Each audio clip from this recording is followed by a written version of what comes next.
Publicado em Paris, em 18 de abril de 1857, o Livro dos Espíritos é o marco inicial de uma nova fase da evolução humana. O Espiritismo baseia-se na solidez deste livro, na credibilidade e sabedoria de suas fontes espirituais, na pureza de sua moral evangélica, nos meios de transmissão mediúnica e na coerência de suas revelações. A característica essencial de qualquer revelação tem que ser a verdade. Revelar um segredo é tornar conhecido um fato. Se é falso, já não é um fato e, portanto, não existe revelação.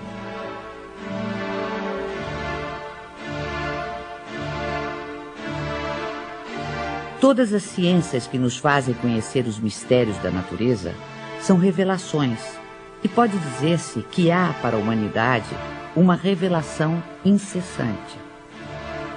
A astronomia revelou o mundo dos astros, que não conhecíamos. A geologia revelou a formação da Terra. A química revelou a lei das afinidades entre as substâncias. A fisiologia revelou as funções do organismo.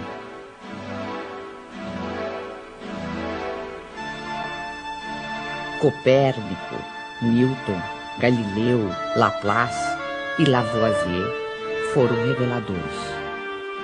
O Espiritismo, dando-nos a conhecer o mundo espiritual que nos cerca e, por conseguinte, o nosso destino depois da morte, é uma verdadeira revelação na acepção científica da palavra. A revelação espírita é de origem divina e de iniciativa dos espíritos, sendo a sua elaboração fruto do trabalho humano.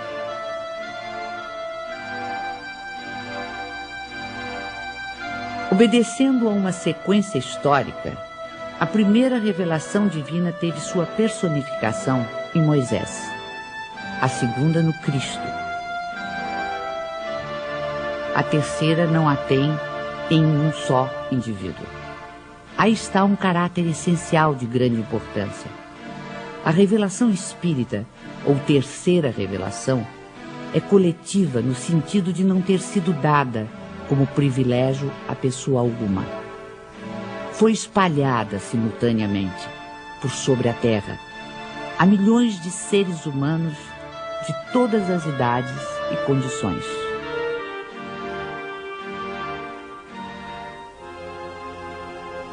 As revelações de Moisés e de Cristo, sendo resultado do ensino pessoal, apareceram num só ponto em torno do qual a ideia se propagou pouco a pouco. Mas foram precisos muitos séculos para que atingissem as extremidades do mundo, sem mesmo o cobrirem inteiramente. A revelação espírita, não estando personificada em um só indivíduo, surgiu simultaneamente em milhares de pontos diferentes, que se tornaram centros ou focos de irradiação. Se o Cristo não disse tudo quanto poderia dizer, é que julgou conveniente deixar certas verdades veladas, até que os homens chegassem ao estado de compreendê-las.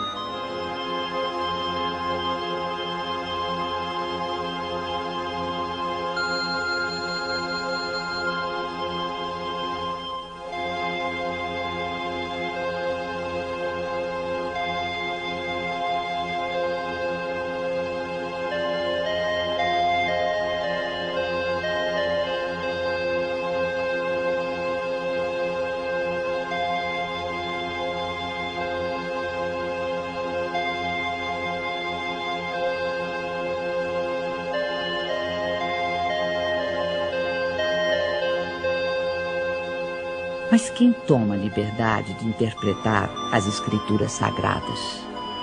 Quem tem esse direito?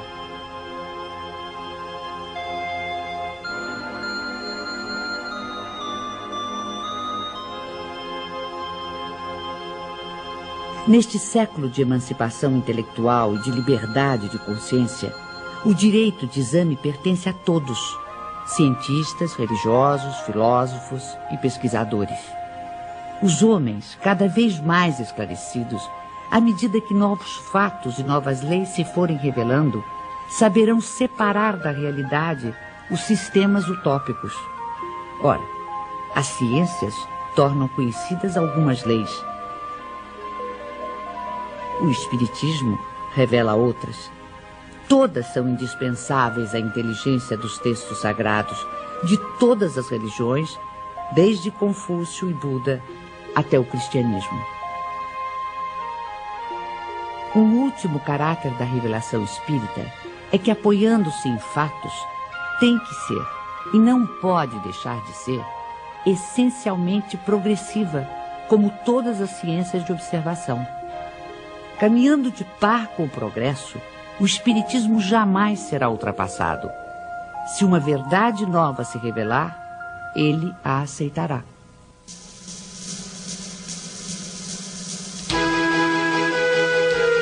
Hoje, mais de 100 anos depois da publicação de O Livro dos Espíritos, nenhum dos princípios fundamentais do Espiritismo foi abalado. Todos permanecem intactos. E isso num século em que o mundo sofreu radicais transformações em todos os campos do conhecimento.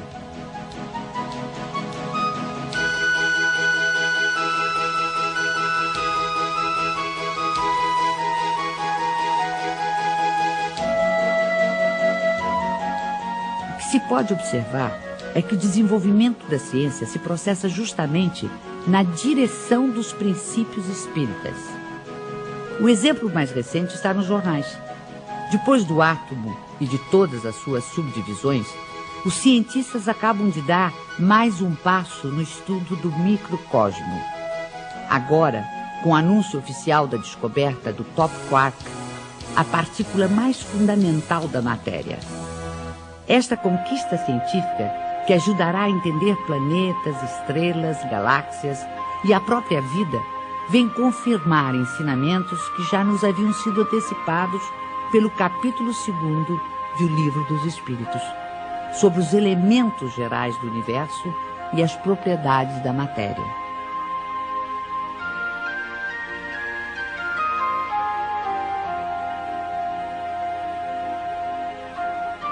Além de O Livro dos Espíritos, outras obras básicas compõem a codificação espírita.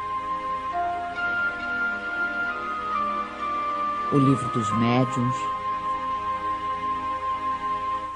o Evangelho segundo o Espiritismo, o Céu e o Inferno,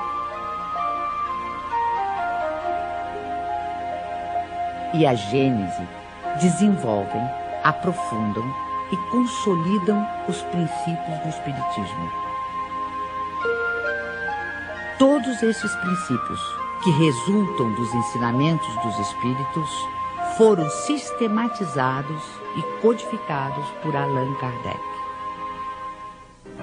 Hippolyte Léon Denisard Rival, que mais tarde viria a adotar o pseudônimo de Allan Kardec, nasceu na cidade de Lyon, na França, no dia 3 de outubro de 1804. Com a idade de 10 anos, seus pais o enviaram para estudar em Yverdon, na Suíça, onde se localizavam um dos institutos de ensino mais famosos e respeitados em toda a Europa. Fundado pelo educador suíço Johann Pestalozzi, o instituto era uma espécie de escola modelo, admirada pela aristocracia, altas personalidades políticas, científicas, literárias e filantrópicas. Depois de haver concluído seus estudos em Yverdon, Rival tornou-se conceituado mestre, não só em letras como em ciências. Distinguindo-se também como notável pedagogo, publicou diversos livros didáticos e contribuiu com planos e métodos para a reforma do ensino francês. Esta longa experiência pedagógica habilitou o professor Rival para outra tarefa, a codificação do Espiritismo. Aos 65 anos incompletos, vitimado por um aneurisma, Allan Kardec faleceu em sua casa enquanto trabalhava. 31 de março de 1848. Em Hydesville, dos Estados Unidos da América, manifestações de forças inteligentes intervindo no plano físico assinalam o surgimento do espiritismo através da fenomenologia mediúnica. A seriedade desses acontecimentos teve imensa repercussão até mesmo na Europa. Os fenômenos ocorreram numa tosca cabana, residência da família Fox, adeptos da Igreja Metodista. No primeiro diálogo registrado entre as irmãs Fox e o espírito de um mascate de nome Charles Rosbach, usaram-se letras do alfabeto para a formação de palavras, mediante convenção de que a cada letra corresponderia a determinado número de pancadas. Estava, portanto, descoberto o processo adotado para as comunicações entre os dois mundos. Pode-se dizer que o fenômeno das mesas girantes, que se seguiu aos acontecimentos de Hydesville, preparou o advento do espiritismo, despertando o interesse dos homens de ciência, dentre eles o professor Ribard ou Allan Kardec.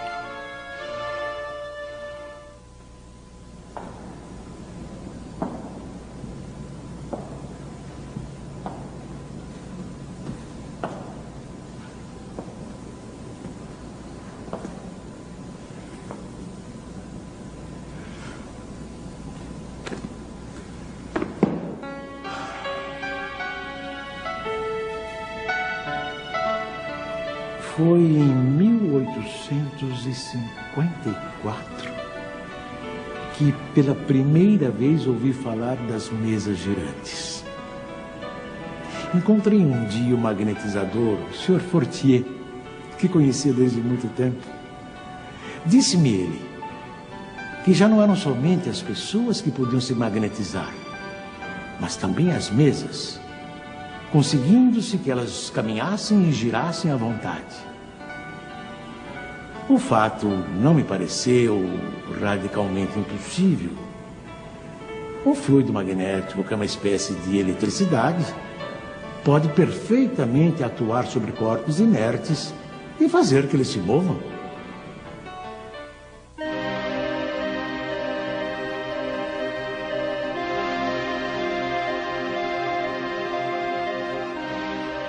Algum tempo depois, encontrei-me novamente com o Sr. Fortier, que me disse ter um fato muito mais extraordinário. A mesa não só se movia, como também falava. Interrogada, ela respondia através de sinais.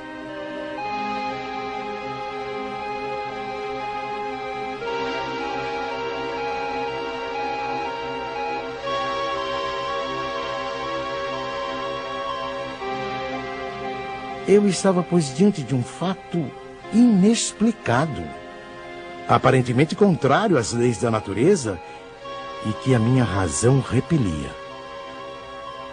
Sabia apenas que as experiências eram realizadas em presença de pessoas honradas e dignas de fé.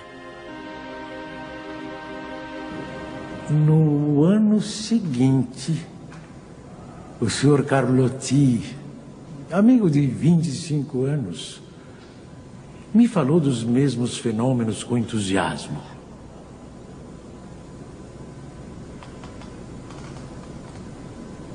Foi ele o primeiro a me mencionar a intervenção dos espíritos. E me contou tantas coisas surpreendentes que, longe de me convencer, me aumentou as dúvidas.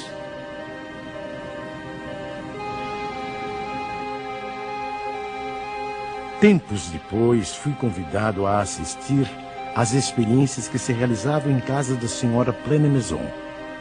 Aceitei imediatamente.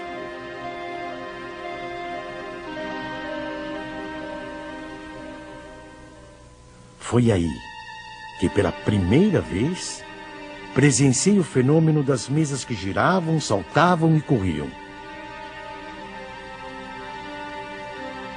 Assisti então a alguns ensaios muito imperfeitos da escrita mediúnica.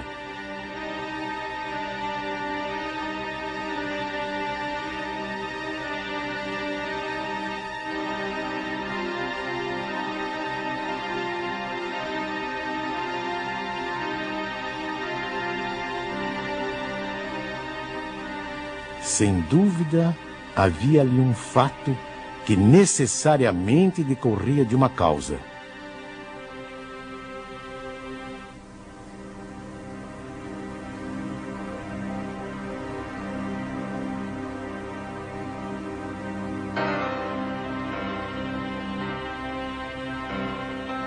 Foi nessas reuniões que comecei os meus estudos sérios de espiritismo. Menos ainda por meio de revelações do que de observações. Apliquei a essa nova ciência, como o fizera até então, o método experimental. Nunca elaborei teorias preconcebidas. Observava cuidadosamente, comparava, deduzia consequências. Dos efeitos, procurava remontar as causas por dedução e pelo encadeamento lógico dos fatos.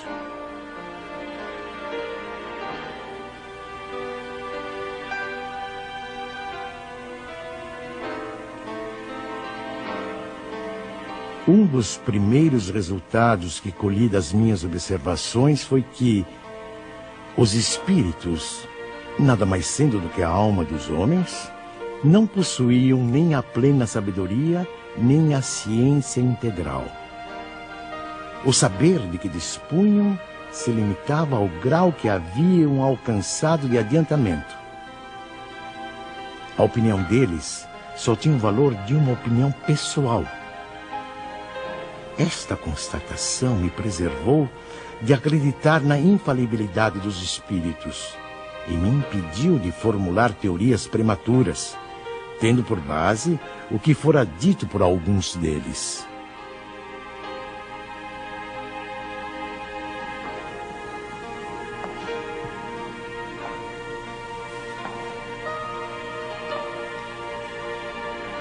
O simples fato da comunicação com os espíritos,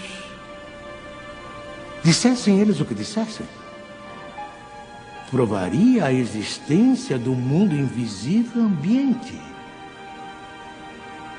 Já era um ponto essencial, um imenso campo aberto às nossas explorações. O segundo ponto, não menos importante, é que aquela comunicação permitia que se conhecesse o estado desse mundo, seus costumes. Se assim podemos nos exprimir. No ano seguinte, em 1856, passei a frequentar também as reuniões espíritas que se celebravam em casa do Sr. Rustam. Eram sérias essas reuniões e se realizavam com ordem. As perguntas fúteis haviam perdido todo atrativo para a maioria das pessoas. Quanto a mim, ia obtendo a resolução dos problemas que me interessavam, do ponto de vista da filosofia, da psicologia e da natureza do mundo invisível. Levava para cada sessão uma série de questões preparadas e metodicamente dispostas. Pouco a pouco, as sessões iam assumindo caráter muito diverso. Entre os assistentes contavam-se físicos, matemáticos, estudiosos e cientistas das mais diferentes áreas do conhecimento humano. Todos formulando perguntas, aprofundando temas e questões.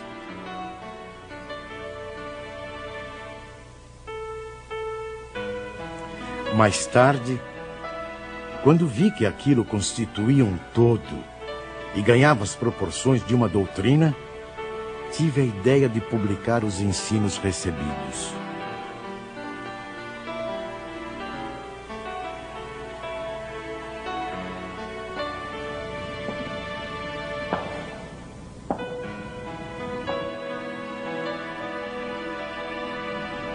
O meu trabalho, em grande parte, já estava concluído e tinha as proporções de um livro.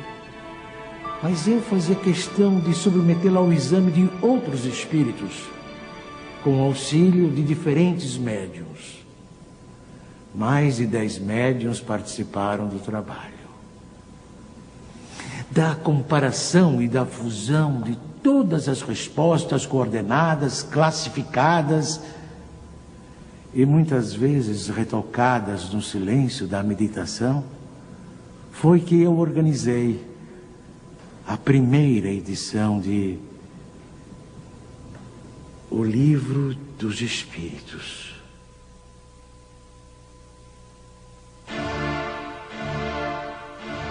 O Livro dos Espíritos foi elaborado através do diálogo, uma das formas mais livres e ricas da tradição filosófica. Hegel definiu a estrutura do diálogo em tese, antítese e síntese. Marx e Engels deram a ele um sentido materialista e revolucionário.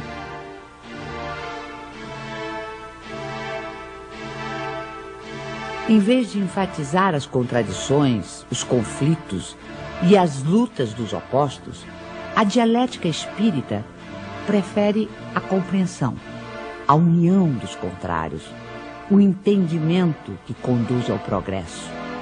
Pela primeira vez surge uma comunicação como esta. O mundo do desconhecido se vai revelando ao ser humano, que passa a poder avaliar, de modo objetivo e racional, o sentido maior de sua existência terrena, a importância do cumprimento das responsabilidades assumidas, a finalidade do aprendizado individual e coletivo para o aperfeiçoamento de todos e de cada um, sem exceção.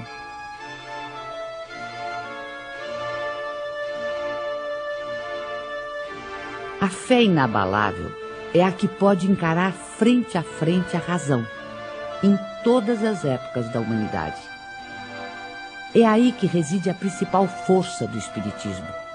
Força que não fica apenas circunscrita ao plano filosófico, mas que também se estende aos planos científico e religioso.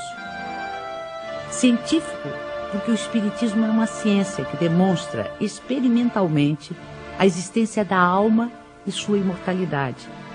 O diálogo ou intercâmbio mediúnico entre o mundo espiritual e o mundo corporal vem a abrir uma nova era nos estudos espirituais.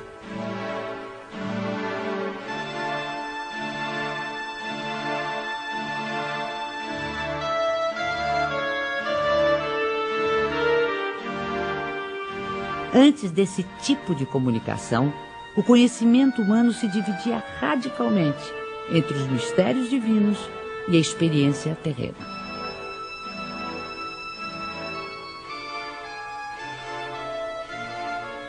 A dialética espírita modifica essa ordem de coisas, mostrando a possibilidade de tratarmos os temas espirituais através da mesma razão que aplicamos às questões materiais.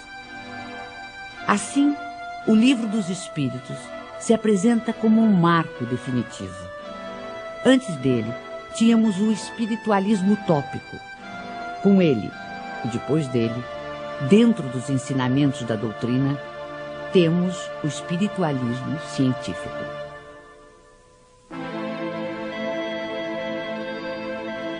Não existe o sobrenatural senão para o desconhecimento humano das leis naturais. No plano religioso, o Espiritismo nos leva a compreender o significado e verdadeira extensão da palavra fé. O Espiritismo não tem cultos instituídos, nem igrejas, nem imagens, nem rituais, nem dogmas, nem mesmo hierarquia sacerdotal ou sacerdócio. Através dos ensinamentos espíritas, pode-se fazer uma diferença entre religião propriamente dita e religiões no sentido de seitas humanas.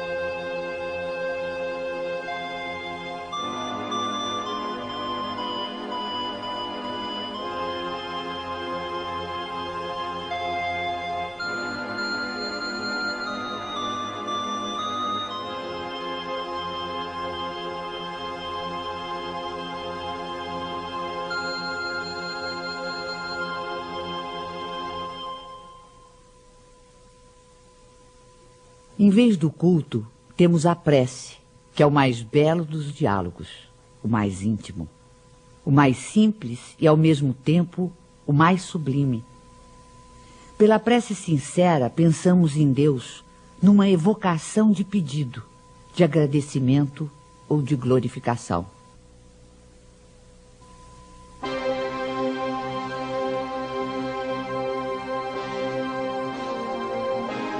A história da ideia de Deus mostra-nos que ela sempre foi relativa ao grau de intelectualidade dos povos e de seus legisladores. Na antiguidade, Júpiter empunhava o raio, Apolo conduzia o sol, Netuno senhoreava os mares, mas se de um lado a ignorância havia humanizado Deus, a ciência lhe confere dimensão mais inteligente e, portanto, mais próxima dos atributos da divindade.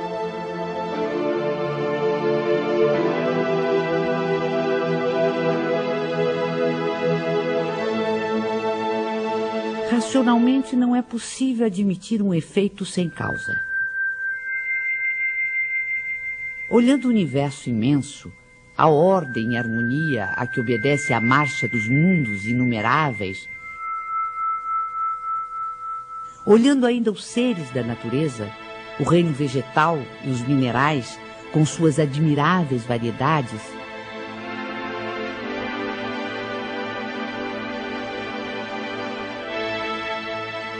sondando também o mundo microscópico, com incontáveis formas unicelulares,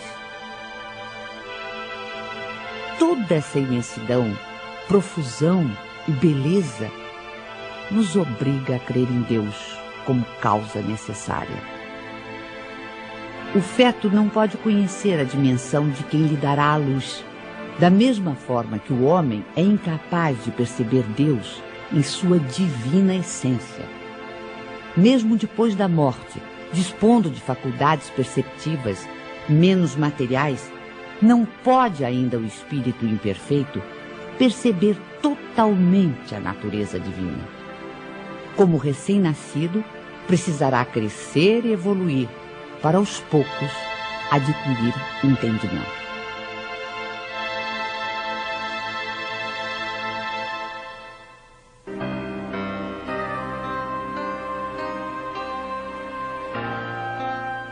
No estágio evolutivo em que se encontra, é pelo sentimento, mais do que pelo raciocínio, que o homem pode compreender a existência de Deus.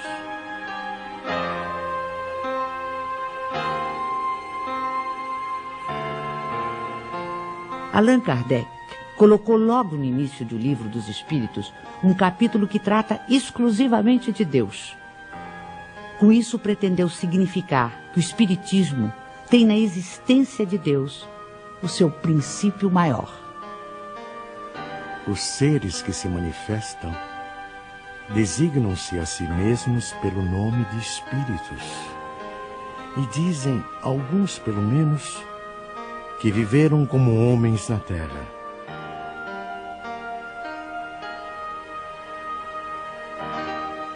Os principais ensinamentos que eles nos transmitiram. Deus é eterno, imaterial, imutável, único, todo-poderoso, soberanamente justo e bom.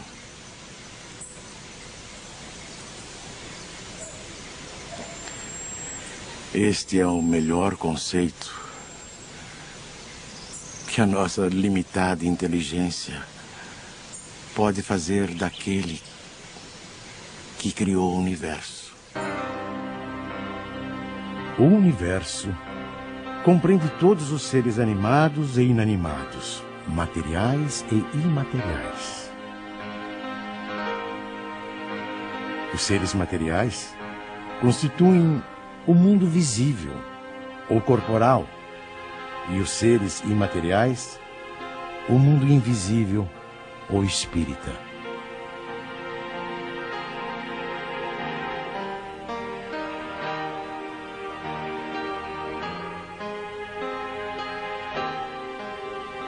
O mundo espírita é o mundo normal, primeiro, eterno. O mundo corporal é secundário. Poderia deixar de existir ou nunca ter existido, sem alterar a essência do mundo espírita.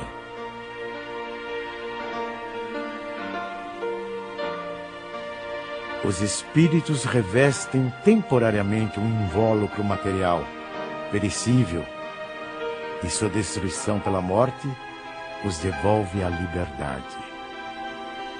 Entre as diferentes espécies de seres corporais, Deus escolheu a espécie humana para a encarnação dos espíritos que chegaram a um certo grau de desenvolvimento.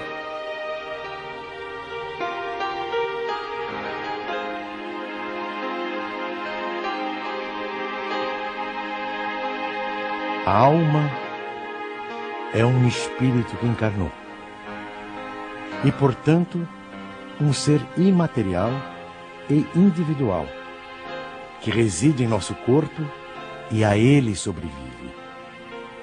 Antes de se unir ao corpo, a alma é um dos seres inteligentes que povoam o mundo invisível. Ao revestir temporariamente um invólucro carnal, a alma adquire as condições materiais para se purificar e se esclarecer. A união da alma com o corpo começa na concepção, mas só se completa com o nascimento. O homem tem assim duas naturezas. Pelo corpo, participa da natureza dos animais, dos quais possui os instintos e o mesmo princípio vital. Pela alma, participa da natureza dos espíritos. O perispírito é uma espécie de laço semimaterial que une corpo e espírito. É preciso que seja assim, para que os dois possam se comunicar um com o outro. A morte é a destruição da parte mais grosseira. O espírito conserva o corpo etéreo, invisível para nós no seu estado normal, mas que ele pode tornar eventualmente visível e mesmo tangível, como se verifica nos fenômenos de aparição. O espírito não é, portanto, um ser abstrato, que só o pensamento pode conceber. É um ser real e definido. As diferentes encarnações ou existências corpóreas do espírito são sempre progressivas e jamais regressivas. Mas a rapidez do seu progresso depende dos esforços que ele faça para chegar à perfeição. A vida terrena seria assim uma espécie de escola, em que os alunos, embora nunca regridam às séries anteriores, são obrigados a repetir de ano até compreenderem o que lhes foi ensinado. Sem as sucessivas provas das vidas corporais, não haveria justiça. Por isso, todos contamos muitas existências.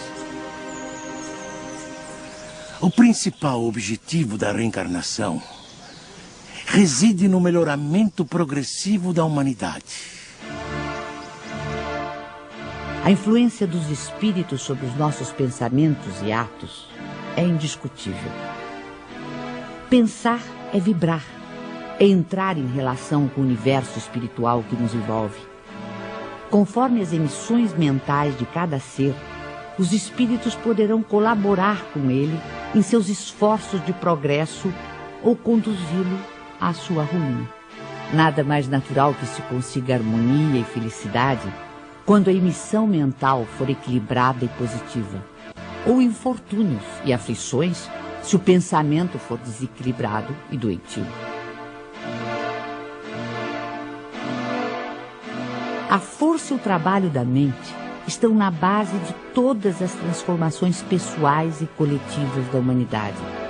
Porque nós, indivíduos e povos, realmente evoluímos em profunda comunhão telepática com todos aqueles espíritos encarnados ou desencarnados que se afinam conosco. A sobrevivência da alma e a possibilidade dos espíritos se comunicarem está amplamente demonstrada pelos fatos espíritas, investigados com todo o rigor científico por numerosos e eminentes sábios e investigadores do século passado e deste século. A proibição mosaica de evocar os mortos já não se justifica em nossos dias. O intercâmbio espiritual ou mediúnico, praticado pelo espiritismo, se faz pelo predomínio da razão e da ciência e tem como principal finalidade a elevação espiritual e o aperfeiçoamento dos espíritos encarnados e desencarnados com base nos sentimentos de solidariedade e de fraternidade. Assim, a prática mediúnica, bem orientada, é um fator de progresso humano pelos benefícios que produz, tanto no mundo invisível quanto no mundo material. Repelir as comunicações dos espíritos é repudiar o meio mais poderoso de instruir-se pela iniciação nos conhecimentos da vida futura. Todo aquele que sente, num grau qualquer, a influência dos espíritos é, por esse fato, médium. Essa faculdade é inerente ao ser humano, não constitui, portanto, um privilégio exclusivo. Atraímos os espíritos que se afinam conosco, tanto quanto somos por eles atraídos. Quando desenvolvido, o dom mediúnico que gratuitamente recebemos de Deus deve ser utilizado gratuitamente. O médium de elevados princípios morais, que encontra na vivência evangélica a sua conduta de vida, cumpre o exercício da mediunidade com trabalho e paciência, e a ele se dedica exclusivamente por amor. Geralmente, os médiuns têm uma aptidão especial para diferentes fenômenos. Os tipos de mediunidade são tão variados quantas são as espécies de manifestações. A escrita manual é o mais simples e o mais completo meio de comunicação. É por este meio que os espíritos revelam melhor sua natureza e o grau do seu aperfeiçoamento ou de sua inferioridade.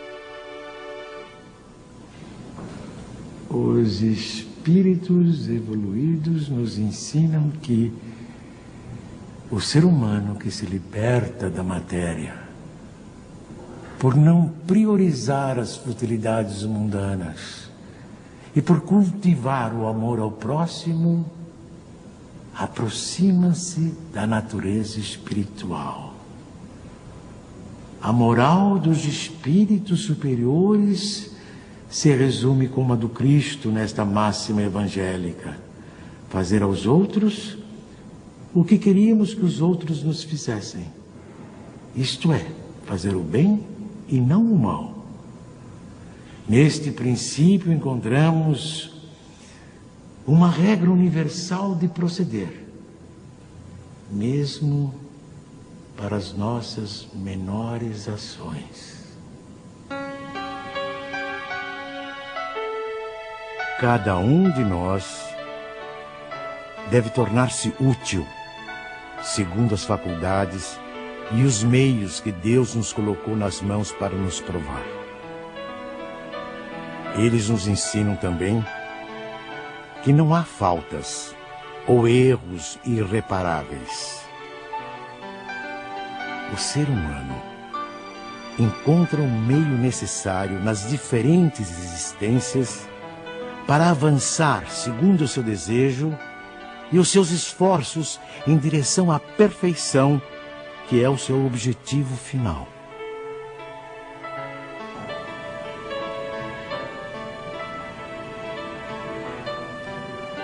Este é o resumo da doutrina espírita,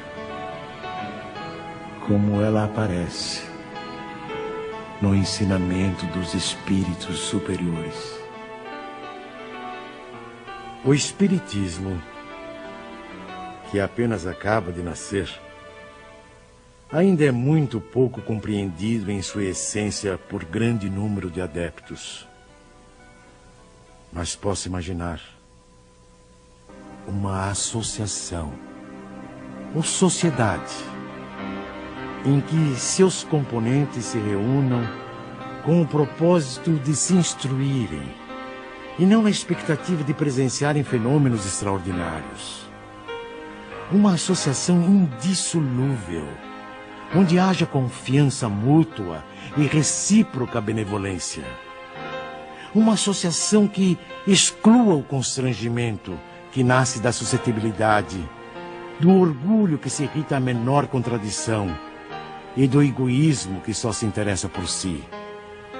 Esses grupos, correspondendo-se entre si, visitando-se, permutando observações, podem, desde já, formar o núcleo básico que um dia reunirá todas as opiniões, unindo os homens no mesmo sentimento de amor e de fraternidade cristã.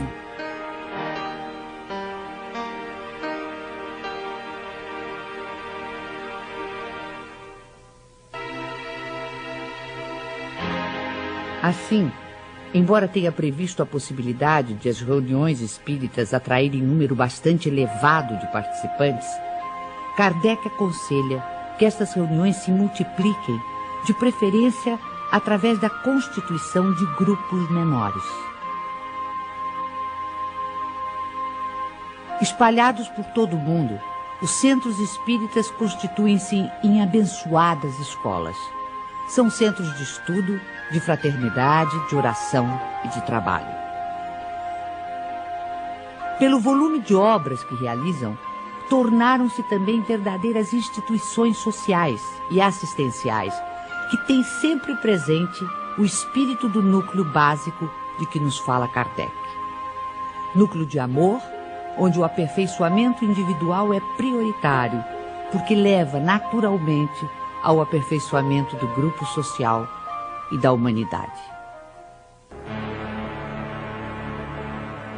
Nosso sistema planetário não ocupa senão um ponto ínfimo do universo, situado quase no final da Via Láctea, uma galáxia onde existem aproximadamente 40 bilhões de estrelas, algumas tão grandes que uma só toma espaço igual ao ocupado pelo nosso Sol e quase todos os planetas em sua órbita.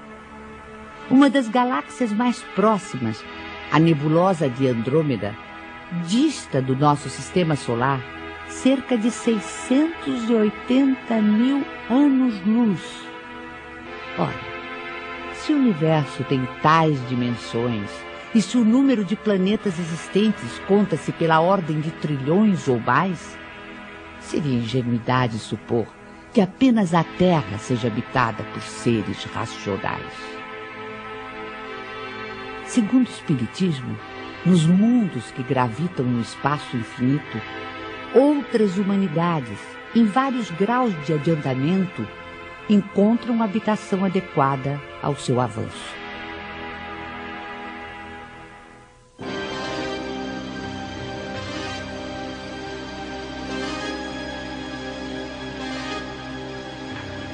Dentre os mundos inferiores, encontra-se a Terra, com suas expiações e provas, com seus extremismos políticos, intolerâncias ideológicas, fanatismos religiosos e injustiças sociais.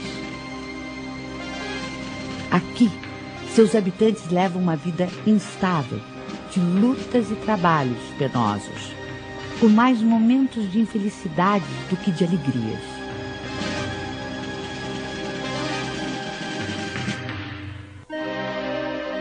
A época atual é de transição, época em que convivem os espíritos de vários níveis de adiantamento. Assistimos à partida de uns e a chegada de outros. A evolução é contínua. Em cada criança que nascer, em vez de um espírito atrasado e inclinado ao mal, que antes nela encarnaria, virá um espírito mais adiantado e propenso ao bem.